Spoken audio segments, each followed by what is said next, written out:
What up, freaky deakies? So, I think I'm going to tell you guys a little story about how I kind of got caught up this one time between what felt like the entire Puerto Rican police force and about 10 to 15 severely armed personal security guards. And somehow I was supposed to calm down this escalation. So, before we get to all that, let me get you kind of like how I got into that situation. So, long time ago, I was down in Puerto Rico, and I created a company that wound up securing the first business licenses to cultivate, manufacture, dispense, and transport cannabis on the island. And I mean, there's so many crazy stories involved in just this alone. But we're going to get to the rating, what happened. So here's what happened, right? So we secured the first licenses within Puerto Rico. Now, what you have to understand was there was a major government shift going on at this time. So the governor of Puerto Rico, he was on the out, the current one, right? There was an election coming up, and everyone knew that the current governor was going to get ousted and that this other dude, Ricky, was going to come into place, which is kind of a given at this point. So this outgoing governor, he had this proposition where he wanted to get rid of personal income tax completely on the island and replace it with just a ridiculously high sales tax of like 22% or 26% or something crazy, right? But that was the thing. It's basically saying, look, zero personal income tax and just a crazy high sales tax. I think that's actually a really cool thing, honestly, because it's like, look, your money is your money. You earned it. Do whatever the hell you want with it. But when you come to spend it, everyone's taxed the same. It costs this much for everything, right? So I was kind of a big fan of that. Well, anyway, local Congress or whatever the hell they have down there vetoed the whole thing. He got all pissed off and butthurt. So on a Sunday afternoon, he wrote an executive order that made medical cannabis legal in Puerto Rico. And basically they had to get together and figure out how the hell are they going to do this. They had to put together a committee and write a regulation. They had no idea how to do any of this shit. And that's kind of how I got involved. I had some relations with some friends down there from the tattoo scene, actually. I helped the tattoo industry within Puerto Rico actually become an actual legit, like more safe and less nasty fucking place to get tattoos. I mean, seriously, I went down there once a long time ago, like 2010, and I was like, oh, I'm gonna get a tattoo while I'm down here. I walked into a couple tattoo shops. There's no way in fucking hell I was going to get tattooed in any of these shops. It was just like some dude's living room with like a light bulb and plywood for ceilings. It's like, nope. Not happening. So when I moved down there, I wound up opening up a shop and working with the health department really close to show them, like, hey, look, this is what a tattoo shop should look like. You know, we showed them. It's funny, when we first opened, people thought that we had to have been laundering drugs because no tattoo shop would look that nice. It's like, nope, this is just a regular tattoo shop like you would see in New York, right? So anyway, became friends with the health department and a lot of other guys on the island, and because of that, we were helping make strong suggestions with the regulations that the current government was putting out to get this stuff going. Now, here's the deal. A lot of other crazy shit happens in that, but the deal is this. The governor had to get basically the first sale of medical cannabis sold by the end of the year because that's when his term was up. So this way you could say he did it, right? Now, the whole party was gunning for this, and let's just call them the Democrats. They don't have Democrats and Republicans. I forget what they call them down there, but it's basically the ones that are pro-statehood and ones that are pro-independence. But anyway, but we're just going to call them Republicans and Democrats because that's kind of how they lie. So the Democrats were on the way out, Republicans were on the way in. Now, as the Democrats were trying to get their guy the name saying, hey, we did it, and check this shit out. I mean, not to mention that. I think it was like his brother or some shit like that was on the board of like my nemesis company down there. This company called what the fuck were they called? They're so shitty. It's probably Next Gen. Oh my god. Yeah, there's you want to follow that money trail, see where that goes.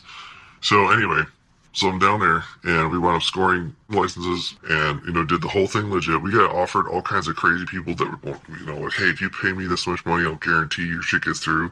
I was like, fuck no. We're doing everything 100% legit across the board.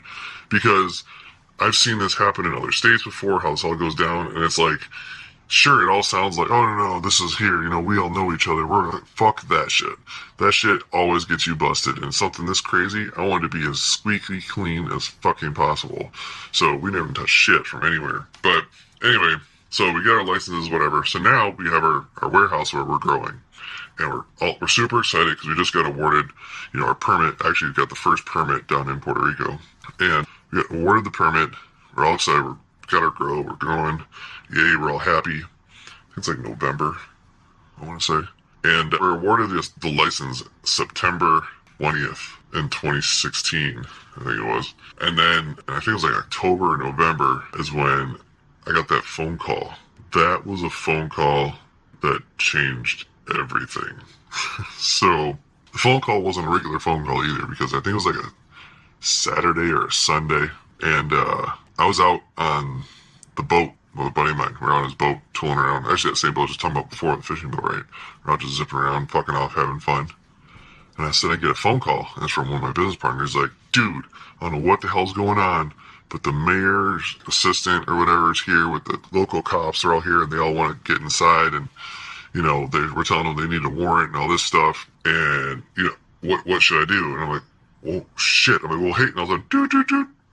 My phone died. I'm out in the middle of the fucking ocean. I get this phone call from my partner saying the chief of police, the mayor's office, and I think there's like something else was there. They're all demanding to be let in and seeing stuff, and we're like, fuck, we don't know what to do. This is bizarre. What the hell's going on? Like, they're threatening all kinds of shit. But I get like a 2-minute phone call, and then it fucking dies. No one has a charger on the boat, so I'm panicking. And I was like, holy fuck, I gotta get back to the fucking land, but we are way the fuck out. I'm not getting back to land anytime soon. So eventually make it back to the island. I call back. I'm like, dude, what the fuck's going on? What's going on? He's like, oh, you know, nothing. They all just said, you know, they'll reach out back later. I'm like, oh, okay, awesome. Like, if they're going to say, okay, we'll come back later, then not a big deal. Okay, so it's like way more calm. It's like, this is what happens when you open up the first cannabis facility anywhere. Where it's new, you're in a constant state of panic because you're constantly thinking the cops are going to bust you, the feds are going to bust you, the drug dealers are going to steal from you, the junkies are going to come steal from you. It's just crazy. You don't trust anyone when you're starting out. You know what I mean? It's like, it's bizarre. So every time, you know, you're like a jumping little deer, like, what the fuck was that? What's going on now? It's like, oh, so frustrating. Anyway, so they're like, okay, I'm thinking that the situation's calmed down, not a big deal. So I'm like, cool, go home, we finish partying, whatever, deal with it tomorrow. Next day, I'm like, oh, you know what, I'm gonna head into the grow. And I was like, oh shit, you know, I gotta stop. I need to get my fucking car. So I dropped off at the shop around the corner, put these lights on to get it all fixed up. And so I had my buddy drop me off at the fucking car shop so I could check on my car, and I was just gonna walk to the grow from there. Checking the car, they're still not done. I'm like, of fucking course. So I just start walking back to the grow. I'm walking down the street. I think I was like eating something, like a bag of chips or some shit. Got my headphones on, just rocking out to music. All of a sudden I turn like the corner, and I'm coming up to like where my grow is, and all of a sudden, what the fuck is that? What is going on? And I look into the right around the trees, and there's a huge SWAT vehicle with a bunch of SWAT guys hanging out on the side of the car. Like, you ever seen one of those videos where they come and raid a place, where there's all those dudes hanging on the outside of the car, all armored up and shit? Yeah, with the fucking dogs and everything. And I'm kind of walking around, and all the time I turn, I'm like, holy fuck. It's the SWAT team. And so where my grow is, like, let's say my grow is here, the road is like kind of like a hill. Well, the SWAT team was here on the other side of the hill. I had just walked around the corner this way. They were hiding from me, and I just happened to walk right behind them by dumb fucking luck. And that's when I went, oh shit, they're gonna go into my place. And I'm like, oh no. So panic, I bolt, go back the other direction real fast. I'm like, holy fuck. I call my other partners. I'm like, dude, you're not going to believe what's going on right now. And it's like, that's why I probably should have just fucking took off and ran the other direction. Nope. Me, being the fucking retard that I am, casually just keep walking and hope they just don't know who I am, or, hey, maybe they just want to talk. I don't know. So I'm walking, as I'm walking, the dogs are the first to stare at me, which then means, you know, the dog, like, leaders or whoever the fuck they are, the canine unit, those dudes start staring at me first, and they're staring at me all looking all weird, which causes all the other dudes to slowly worry me. So it's like the entire SWAT team is slowly just like turning and facing me and staring at me while they're all like amped up to go bust in some shit. And I'm just like, hey, what's up? And they're all like, give me all the head nod back, like, hey.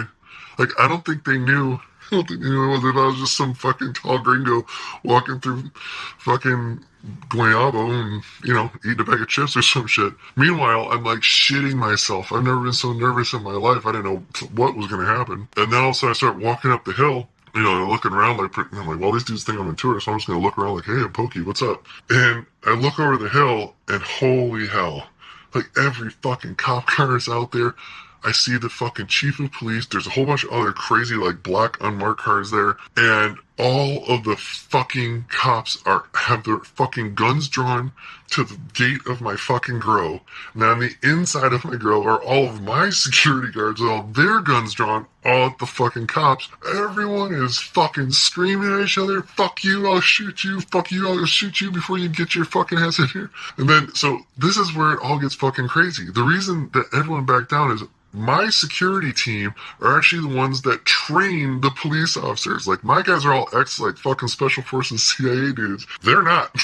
So, they knew exactly what would happen if they breached through that fucking gate. And they didn't have a warrant or anything. That's what was fucking crazy, man. There was no warrant. So now, I'm freaking out because I'm seeing all this going down. I'm like, holy shit, what the fuck's going on? So I see the black Lexus over there. I'm like, off to the left. See the window fucking roll down. A hand pops out. Like, hey! Over here, I'm like, oh fuck, that's my lawyer. I go fucking running for his car, jump into the fucking car, like, what the fuck is going on? He's like, well, we're kind of in a pickle. I'm like, pickle? Listen, this is not a pickle. He's like, so apparently what we found out was that we were told that the local police department was saying that we were some illegal cartel grow operation. That was the word they got. So therefore, they had to go and crash the gates. Meanwhile, we know we're not. We're licensed. The governor, I have a picture with me and my business partners holding the license with the Secretary of Department of Health. So, like, it's legit. That's funny because, like, they thought I was so excited I want to get a picture with them. It's like, no, I want your face next to my face with this license. That's what I want. So I'm like, man, this is crazy. Like, what the fuck do we do? It's just like, we gotta get this situation calmed down real fast. So I was like, okay. So walked up to the fucking gate and talked to my security guard. He comes up to me and he's like, he fucking yanks me inside. He's like, what the fuck are you doing? And I'm like, look, we all need to calm the fuck down because we can work this out. I need your help translating this shit so it doesn't go fucking wrong. So I told him, just like, look, here's the deal. The chief of police and the mayor's secretary, I think it was, like I said, like, and one other person, they can come with us and we will take them on a guided tour through the facility. We'll show them the permits. We'll show them the rooms. We'll show them everything that's going on. And then you'll see we're not, some crazy shit. We're all legit. The health department, we have them on the phone. We're getting, we have this whole thing figured out. Eventually, we got everyone calmed down, and that's what happened. We brought them in, gave them a tour, showed them everything, showed them the permits, showed them how we filed everything with the DEA. We had to do all the FBI background checks. We had all the fingerprinting stuff done. We've had, like, all this crazy paperwork that we had everywhere. In the end, the paperwork is what calmed everyone down. It's like they could hold something in there and like, oh, it's got a shiny seal on it. This is legit. I guess because they didn't know who to call.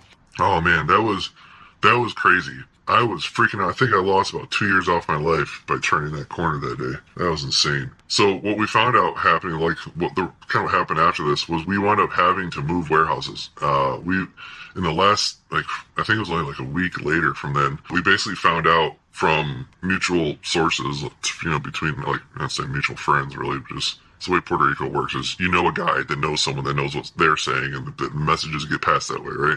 So basically we were told that the mayor of Guaynabo at the time said, I'm not going to let them open over my dead body. And he was dead serious. He was going to do everything he could to prevent us from opening. And you're like, why the fuck does he care? The city already approved all of our permits and everything that we applied for a long ass time ago. Like, what the fuck is going on? We're not doing anything. No one slept with the dude's daughter or some shit. Like, what the fuck's happening right now? So what we found out was that the mayor was basically being directed by the new incoming governor crew, the Republicans, because that was his side. He was one of the Republicans, and this dude has been the mayor of Guaynabo for fucking ever. Like, this dude is one of those guys that's just not going to go anywhere. So he's very much party tied. So the new regime coming in was basically saying, do not let them fucking open. We need them to open once we are in place and we can say, hey, look what we did. So we were a political pawn in a huge fucking game that had nothing to do with us. We were just trying to stay afloat. We were spending so much fucking money and not making anything. So, like, we're just getting liquidated left and right. And meanwhile, we're being fucked with by the government, the cops, drug dealers, and the whole Christian right, because the whole thing in Puerto Rico, people didn't want medical cannabis on the island. So they weren't happy that it was happening. They didn't vote it in like everywhere else. There was only like a 38% approval rating of medical cannabis on the island. So the majority of people don't want it. And they're really good at telling you that. So we had like everything against us in the beginning to open this thing. And now we got literally the government of both parties using us as a pawn in the middle of it. It was a nightmare. So we had to find another warehouse, build it out and retrofit it, and get the whole thing moved in 2 weeks. You know how long it takes to find a legit spot, like warehouse level, and then get it ready to move a grow into? I can promise you it's not 2 weeks. I don't know how the fuck we did it. We called our warehouse buddy. We're like, dude, we need a fucking warehouse. He found us one. We fucking got every person we knew to build the biggest grow room we could to get all of our plants in there. And then the last minute, we're like, okay, we gotta move these things. Now remember, we're on like the Democrat side. So they're like, okay, we're going to help you out. We've already fast forwarded all your permits to get through. So you're good to go. So like there was no red tape when we wanted to do shit. We even got the offer. They said, hey, look, when you go to move your thing, we're going to have a semi that backs up into your grow. And, we were supplying the semi, but they were going to provide us a complete police escort detail from warehouse to warehouse to ensure everything was smooth and got across. We're like, okay, cool. That's awesome. It's like, man, okay, they're like, great. So we're going to help you guys out. We're all excited. We're like, cool. Let's get this shit on the road. We got the semi backed up. We started loading the plants at like 11 and 12 o'clock at night. It took us hours to load up all these plants. I mean, they're all pots, right? Like it was all our moms and everything. Oh, it was brutal. We just killed everything that was on the tables. There was no time and no way to do it. We knew that we had a deadline of 2 days after that where if we weren't out, it would be bad. Like it'd be probably arrested or some other next level shit bad. So we got the fuck out and just killed the plants that we could just regrow. We just kept the moms and, all our genetics. So got everything out, got everything on the semi, and we bolted. We bolted at around 4 in the morning. Why? Because we told the cops that we were going to be leaving at 6 in the morning. So we had already gotten to our new warehouse and unloaded the entire thing with our own security detail guarding us the whole way, and we on a completely different route than we told everyone else we'd be taking. And then the cops showed up after we pretty much already unloaded and said, hey, where are you? Like, oh, you know what? We got to jump on and just decided to do it a little bit early because, we thought it would take a lot longer. We don't trust anybody, man. So, yeah, we wound up spinning up that second warehouse, got all the plants up and running, everything's happy. We didn't lose anything of our moms, like genetic-wise, everything was good. And from there, we were able to actually produce the first flower and the first sale by the end of the year. So we did the first sale in Puerto Rico to the family dispensary in Bayamon. We sold them 1 pound of, I want to say it was Pineapple Express. It was either Pineapple, I can tell you, it was either Pineapple Express, Electric Lemon G, Purple Wreck, or I think Cantaloupe Haze. That's all it could have been in the very first sales. It was one of those. But we sold the first pound, and at that one, we didn't even take our own security detail because everyone knew that we were trying to get that pack to the fucking dispensary. I mean, everyone knew. And this was like down to the wire because the next day, the news media were already lined up at the dispensary to do the interviews and do everything. Like, this thing was planned, like, way in advance that it was going to happen. So we did our delivery late at night, and, we didn't even use our own security because it's not that we didn't trust our own security details, that we knew that they were being watched. You know what I mean? So, like, we played it off as a whole thing. I don't want to get into it because it worked, so let's keep that one under our hat. But basically, my partner and I, on our own, he rolled shotgun, and we just fucking hightailed it just on our own, and just, in our legally licensed transport vehicle, got to Bayamon. They opened the door, we ran inside, locked it, made the first sale. So the first sale of legal cannabis was done by my partner and I, and it was fucking awesome. From there, it got fucking crazy. Because that's when people tried to kidnap me. They tried to follow me back everywhere. I mean, they kidnapped some dude that they thought was me and then made that dude disappear. So it got pretty crazy down there for a while. But that's another story. Later.